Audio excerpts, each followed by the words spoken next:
জাতীয় ক্রিকেট দলের সাবেক অধিনায়ক ও সাবেক সংসদ সদস্য সাকিব আল হাসানের বিরুদ্ধে গ্রেপ্তারি পরোয়ানা জারি করেছেন আদালত। রোববার ঢাকার অতিরিক্ত চিফ মেট্রোপলিটন ম্যাজিস্ট্রেট জিয়াউর রহমানের আদালত এই আদেশ দেন।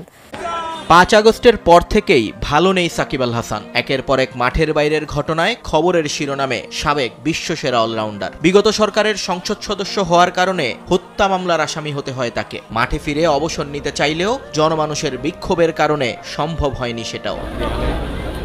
এর মাঝেই আবার বোলিং অ্যাকশন নিয়েও আইসিসির নিষেধাজ্ঞায় পড়েন সাকিব আল হাসান। কিন্তু এত কিছুর পরও আশা ছিল আবারও ফিরবেন সাকিব, আরও একবার হয়তো মাঠে নামবেন লাল সবুজের জার্সি গায়ে। তবে এবার সেই পথটা আরও বন্ধুর হলো, কারণ এতদিন মামলা হলেও সব ছিল প্রাথমিক অবস্থায়। কিন্তু এবার তার বিরুদ্ধে গ্রেফতারি পরোয়ানা জারি করলেন আদালত। আইএফআইসি ব্যাংকের চেক ডিসঅনার মামলায় ঢাকার অতিরিক্ত চিফ মেট্রোপলিটন ম্যাজিস্ট্রেট জিয়াউর রহমানের আদালত এ আদেশ দেন। সাকিব ছাড়াও এ মামলায় আরও ৩ জনের বিরুদ্ধে গ্রেফতারি পরোয়ানা জারি করা হয়েছে। মামলার নথি থেকে জানা যায়, সাকিব সহ 4 আসামির বিরুদ্ধে 4,14,57,000 টাকার ডিসঅনার মামলাটি করা হয় গত বছরের 15ই ডিসেম্বর। মামলা করেন আইএফআইসি ব্যাংকের পক্ষে মোহাম্মদ শাহিবুর রহমান। অভিযোগে বলা হয়, সাকিবের মালিকানাধীন অ্যাগ্রো ফার্ম ব্যবসায়িক উদ্দেশ্যে বিভিন্ন সময় আইএফআইসি ব্যাংকের বনানী শাখা থেকে ঋণ গ্রহণ করে। তার বিপরীতে 2টি চেক ইস্যু করেন তারা, কিন্তু চেক দিয়ে টাকা উত্তোলন করতে গেলে পর্যাপ্ত টাকা না থাকায় তা ডিসঅনার হয়।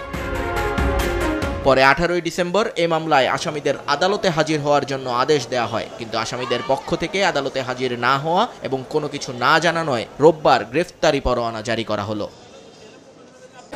৫ আগস্টের পর থেকেই ভালো নেই সাকিব আল হাসান। একের পর এক মাঠের বাইরের ঘটনায় খবরের শিরোনামে সাবেক বিশ্বসেরা অলরাউন্ডার। বিগত সরকারের সংসদ সদস্য হওয়ার কারণে হত্যা মামলার আসামি হতে হয় তাকে। মাঠে ফিরে অবসর নিতে চাইলেও জনমানুষের বিক্ষোভের কারণে সম্ভব হয়নি সেটাও। এর মাঝেই আবার বোলিং অ্যাকশন নিয়েও আইসিসির নিষেধাজ্ঞায় পড়েন সাকিব আল হাসান। কিন্তু এত কিছুর পরও আশা ছিল আবারও ফিরবেন সাকিব, আরও একবার হয়তো মাঠে নামবেন লাল সবুজের জার্সি গায়ে। তবে এবার সেই পথটা আরও বন্ধুর হলো, কারণ এতদিন মামলা হলেও সব ছিল প্রাথমিক অবস্থায়। কিন্তু এবার তার বিরুদ্ধে গ্রেফতারি পরোয়ানা জারি করলেন আদালত।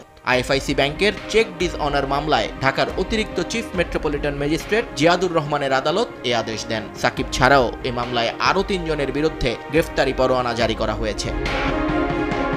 মামলার নথি থেকে জানা যায়, সাকিব সহ 4 আসামির বিরুদ্ধে 4,14,57,000 টাকার ডিসঅনার মামলাটি করা হয় গত বছরের 15ই ডিসেম্বর। মামলা করেন আইএফআইসি ব্যাংকের পক্ষে মোহাম্মদ শাহিবুর রহমান। অভিযোগে বলা হয়, সাকিবের মালিকানাধীন অ্যাগ্রো ফার্ম ব্যবসায়িক উদ্দেশ্যে বিভিন্ন সময় আইএফআইসি ব্যাংকের বনানী শাখা থেকে ঋণ গ্রহণ করে। তার বিপরীতে 2টি চেক ইস্যু করেন তারা, কিন্তু চেক দিয়ে টাকা উত্তোলন করতে গেলে পর্যাপ্ত টাকা না থাকায় তা ডিসঅনার হয়।